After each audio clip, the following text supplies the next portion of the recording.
Hi fams, and welcome to another video on my YouTube channel.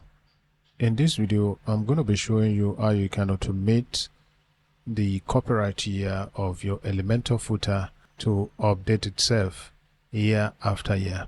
And now this works if you're someone that deals with quite a lot of websites built on Elementor and you don't want to go through the hassles of having to open up each of these websites to edit them so as to change the year. So I'm going to be showing you step by step. Now the first thing is to come to the add element and then click on test. You'd want to add a text editor to your footer section where you want the copyright to be. So once you have the test widget there, alright, so the next thing is to come to the dynamic tags and then you'd want to select the current date time, and once that has been selected, you can go ahead and click on this nifty settings icon to open up the settings, and you can see the date format right here. I'm going to change that to custom since we are not adding the full date, we just want to add the year, so we change that to custom to allow us to do that. Now if you look at this, what we need from here is just the Y, which stands for the year.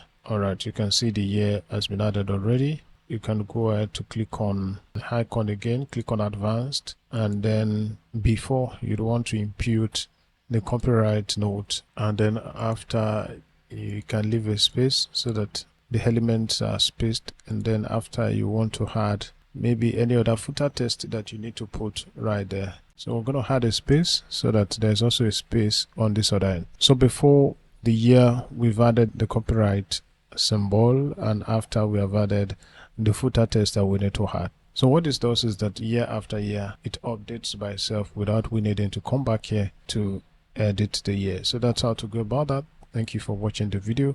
Kindly like and share, and also subscribe to the channel.